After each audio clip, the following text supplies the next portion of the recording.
Back to our YouTube channel Vidyapath. आप सबका स्वागत है इस चैनल पर। और इस चैनल पर हम अभी करेंगे पॉलिटी के मोस्ट इम्पॉर्टेंट 200 क्वेश्चन जो कि सभी एग्जाम में इम्पॉर्टेंट रहेंगे।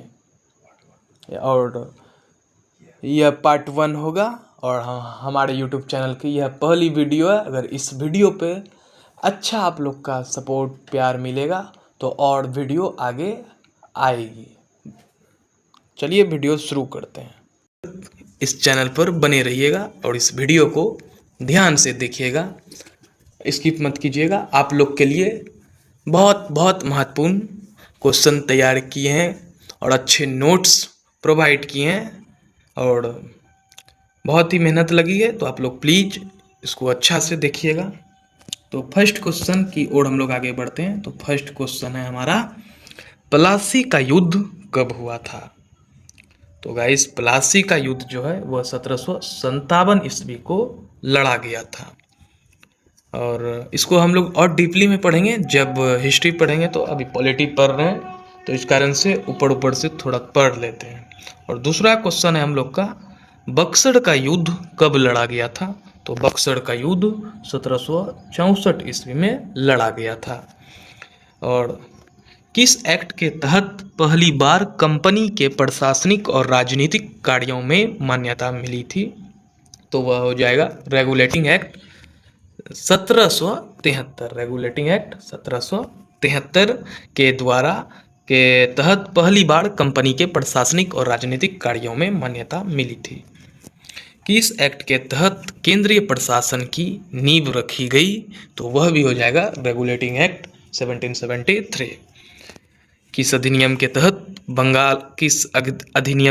बंगाल के गवर्नर को बंगाल का गवर्नर जनरल नाम दिया गया? तो वह हो जाएगा रेगुलेटिंग एक्ट 1773। यह क्वेश्चन गाइज भी आई है, तो इसको आप लोग अच्छा से याद कर लीजिएगा। और यह भी पूछता है क्वेश्चन, बंगाल के प्रथम गवर्नर जनरल कौन बने? तो इसका सही आंसर हो जाएगा Lord Warren Hastings. Lord Warren Hastings. किस अधिनियम के तहत कलकत्ता में 1774 ईस्वी में उच्चतम न्यायालय की स्थापना की गई? तो इसका आंसर हो जाएगा रेगुलेटिंग एक्ट 1773 के अनुसार कोलकाता में उच्चतम न्यायालय की स्थापना की गई। कब की गई? 1774 में की गई। ठीक है। और अब क्वेश्चन बहुत इंपॉर्टेंट क्वेश्चन है, कई बार आ चुका है। एक्ट ऑफ सेटलमेंट कब लाया गया था? एक्ट ऑफ सेटलमेंट 1781 में लाया गया था, यानी 1781 में। आगे बढ़ते हैं गाइस अपने 9वें नंबर क्वेश्चन पे। रेगुलेटिंग एक्ट की कमियों को दूर करने के लिए किस एक्ट को लाया गया था? तो वह रेगुलेटिंग एक्ट की कमियों को दूर करने के लिए एक्ट ऑफ सेटलमेंट 1781 में लाया गया था। किस एक्ट के तहत कलकत्ता सरकार को बंगाल, बिहार और उड़ीसा के लिए विधि बनाने का अधिकार दिया गया था? तो यह भी एक्ट ऑफ सेटलमेंट हो जाएगा, जो कि 1781 में आया था। और सबसे महत्वपूर्ण इम्पोर्टेंट क्वेश्चन पूछता है, बोर्ड्स ऑफ डायरेक्टर्स और बोर्ड्स ऑफ कंट्रोलर किस एक्ट के तहत किस एक्ट के तहत की गई? तो पिट्स इंडिया एक्ट 1774। मतलब बोर्ड्स ऑफ डायरेक्टर और बोर्ड्स ऑफ कंट्रोल की स्थापना जो है पिट्स इंडिया एक्ट 1784 के तहत इसकी स्थापना हुई। किस एक्ट के तहत? Pitt's India act 1784। यह भी क्वेश्चन बहुत इंपॉर्टेंट है, कई एग्जामों में पूछा गया है। और कंपनी के अधिकार पत्र को 20 वर्षों के लिए बढ़ा दिया गया था। यह किस एक्ट के तहत हुआ था? तो चार्टर एक्ट 1813 के तहत हुआ था। किस एक्ट के तहत कंपनी के भारत के साथ व्यापार करने का एक अधिकार को समाप्त किया गया था? तो चार्टर एक्ट 1813। यह भी हो जाएगा। किस एक्ट के द्वारा कंपनी के व्यापारिक अधिकार पूर्णतः समाप्त कर दिए गए थे? Charter act 1833। किस एक्ट के तहत बंगाल के गवर्नर जनरल को भारत का गवर्नर जनरल कहा गया? तो चार्टर एक्ट 1833। यह भी क्वेश्चन बहुत इंपॉर्टेंट है गाइस, ध्यान से इस सब क्वेश्चन को आप लोग पढ़िएगा। और यह सब क्वेश्चन बहुत इंपॉर्टेंट है आपके एसएससी हो, रेलवे हो, एसएससी, रेलवे, स्टेट, पीसीएस, यहाँ तक कि बीपीएससी में ऐसे क्वेश्चन देखने को मिलते हैं। क्वेश्चन की लेवल को देख के गाइस आप लोग को कैसा लग रहा है आप अपने कमेंट बॉक्स में बताइएगा। और प्रथम विधि आयोग का गठन कब हुआ था? तो प्रथम विधि आयोग का गठन 1834 में हुआ था। और यह भी क्वेश्चन कई बार आ चुका है, जैसे कि बीपीएससी जैसे एग्जाम हो गया, एसएससी जैसे एग्जाम, कई बार यह क्वेश्चन आ चुका है। और यह भी क्वेश्चन पूछता है कि प्रथम विधि आयोग गठन की अध्यक्षता किसके समय में किया गया था? तो इसका सही जवाब हो जाएगा लॉर्ड मैकाले। यह भी क्वेश्चन बहुत इंपॉर्टेंट है, ध्यान से यह सब क्वेश्चन को ध्यान दीजिएगा गाइस।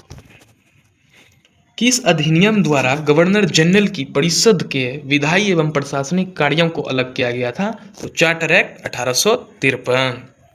किस अधिनियम के तहत बोर्ड ऑफ डायरेक्टर्स तथा बोर्ड ऑफ कंट्रोलर को समाप्त कर दिया गया? तो 1858 के भारत शासन अधिनियम के तहत बोर्ड्स ऑफ डायरेक्टर्स और बोर्ड्स ऑफ कंट्रोलर को समाप्त कर दिया गया।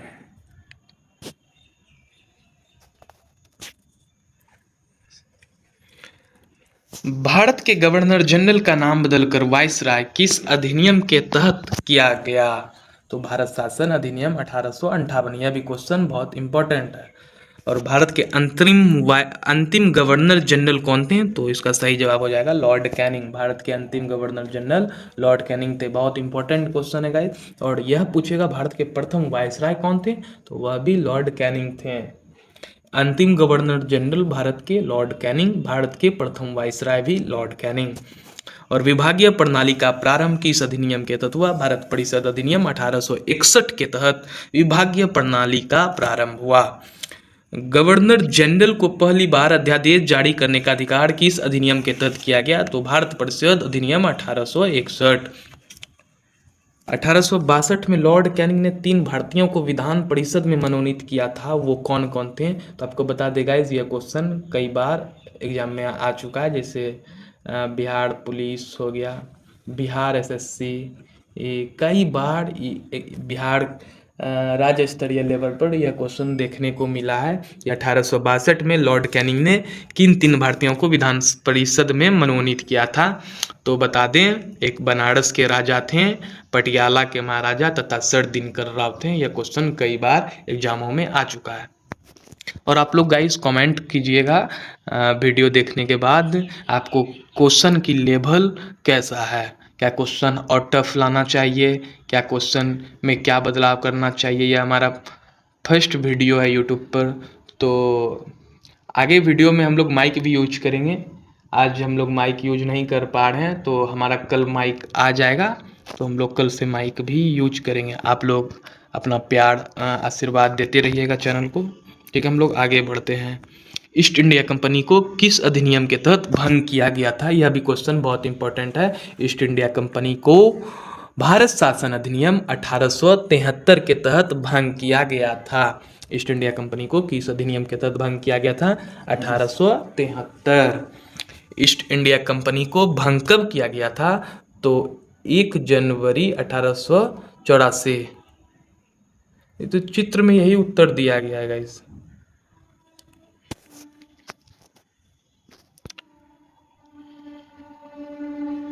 महारानी विक्टोरिया को भारत की सामग्री कब घोषित किया गया?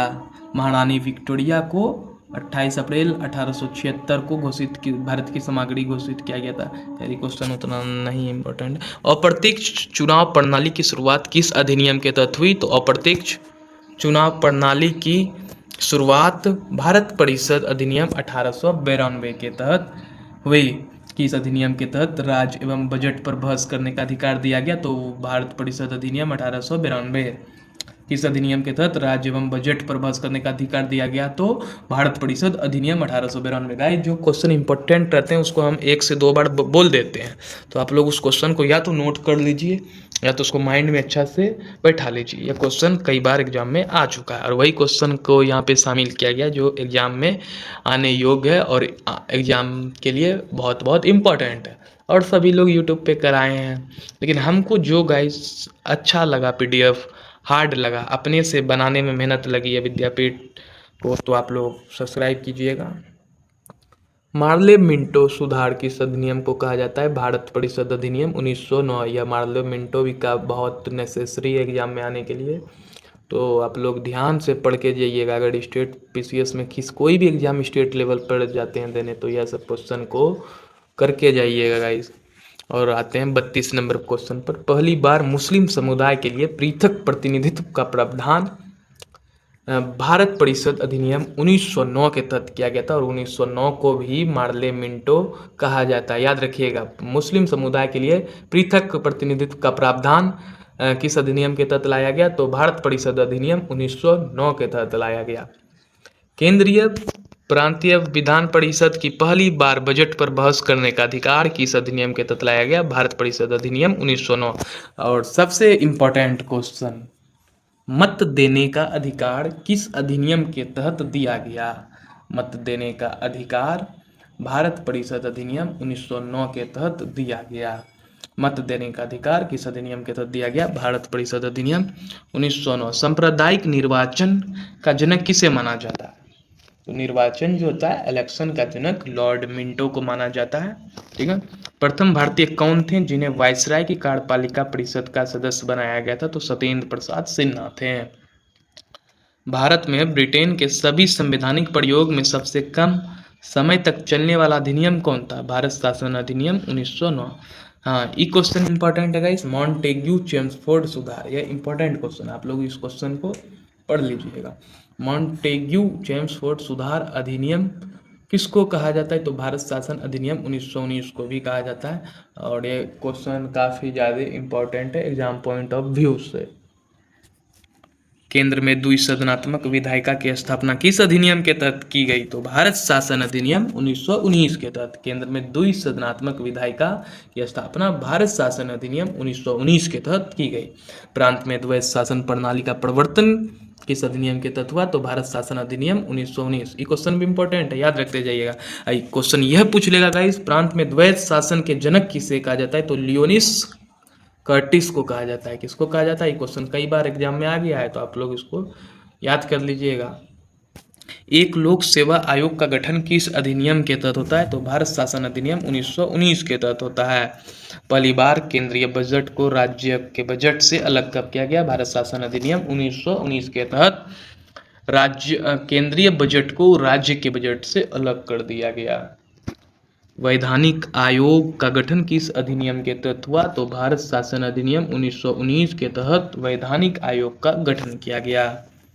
महिलाओं को पहली बार वोट देने का अधिकार किस अधिनियम के तहत आया? तो महिलाओं को पहली बार वोट देने का अधिकार जो है भारत शासन अधिनियम 1919 के तहत आया। महिलाओं को पहली बार वोट देने का अधिकार किस अधिनियम के तहत आया? तो भारत शासन अधिनियम 1919 के तहत आया। यह भी question exam point of view से काफ़ी इंपॉर्टेंट है, तो आप लोग याद कर लीजिएगा। ये क्वेश्चन पूछा जाता है लेकिन पुराना हो गया है। 46 नंबर, 1919 के भारत शासन अधिनियम के समय इंग्लैंड के प्रधानमंत्री कौन थे? तो याद रख लीजिएगा, लॉर्ड जॉर्ज थे। ठीक है, आगे बढ़ते हैं क्वेश्चन। गाइस, आप लोग को कैसा लग रहा है? एक भी मिनट बर्बाद नहीं करते हुए 15 मिनट में 50 क्वेश्चन की ओर हम लोग बढ़ रहे हैं। कौन सा अधिनियम साइमन कमीशन की रिपोर्ट पर आधारित है? भारत शासन अधिनियम 1935। भारत शासन अधिनियम 1935। 1935 के अधिनियम में कितने अनुच्छेद और कितनी अनुसूची थी? तो 321 अनुच्छेद और 10 अनुसूचियां थे। 1935 के अधिनियम में कितने अनुच्छेद थे? तो 321 अनुच्छेद और 10 अनुसूची थे। प्रांतीय स्वायत्तता की किस अधिनियम से संबंधित है? तो भारत शासन अधिनियम 1935। प्रांत में द्वैध शासन को समाप्त किस अधिनियम के तहत किया गया? तो भारत शासन अधिनियम 1935। प्रांत में द्वैध शासन को समाप्त किस अधिनियम के तहत किया गया? भारत शासन अधिनियम 1935। केंद्र में द्वैध शासन की स्थापना किस अधिनियम के तहत हुई? भारत शासन अधिनियम 1935। 1935 के भारत शासन अधिनियम को गुलामी का अधिकार पत्र किसने कहा? तो गाइज, 1935 के भारत शासन अधिनियम को गुलामी का अधिकार पत्र हमारे प्रथम प्रधानमंत्री जवाहरलाल नेहरू ने किया। यह भी क्वेश्चन इंपॉर्टेंट है, तो पढ़ लीजिएगा। संघीय न्यायालय की व्यवस्था किस अधिनियम के तहत हुई? तो संघीय न्यायालय की व्यवस्था भारत शासन अधिनियम 1935 के तहत हुए। भारत परिषद का अंत किस अधिनियम के तहत हुआ? भारत शासन अधिनियम 1935। ये भी इंपॉर्टेंट है, पढ़ लीजिएगा। किस अधिनियम में प्रस्तावना का अभाव था? भारत शासन अधिनियम में भी प्रस्तावना का अभाव था। बर्मा को भारत से किस अधिनियम के तहत अलग किया गया? तो बर्मा, जिसका पहले नाम म्यांमार था, उसको भारत शासन अधिनियम 1935 के तहत अलग किया गया। भारतीय रिजर्व बैंक की स्थापना भी इसी अधिनियम के तहत हुआ, भारत शासन अधिनियम। ये दोनों क्वेश्चन काफ़ी एग्जाम की दृष्टि से इम्पोर्टेंट, तो आप लोग पढ़ के जाइएगा। 1947 के भारत स्वतंत्रता अधिनियम को प्रस्तावित कब किया गया? 4 जुलाई 1947। 1947 के भारतीय स्वतंत्रता अधिनियम को स्वीकृति कब दी गई? 18 जुलाई 1947। संविधान सभा विधानमंडल के रूप में कार्य किस अधिनियम के तहत करती है? तो भारतीय स्वतंत्रता अधिनियम 1947। और यह क्वेश्चन सबसे इम्पोर्टेंट गाइस, संविधान सभा का गठन कब किया गया? तो संविधान सभा का गठन जुलाई 1946 में किया गया है। संविधान सभा का गठन जुलाई 1946 में किया गया है। इस क्वेश्चन को ध्यान से पढ़ के जाइएगा। कैबिनेट मिशन के सदस्य कौन कौन थे? अब यहाँ से और इम्पोर्टेंट क्वेश्चन आने लगा।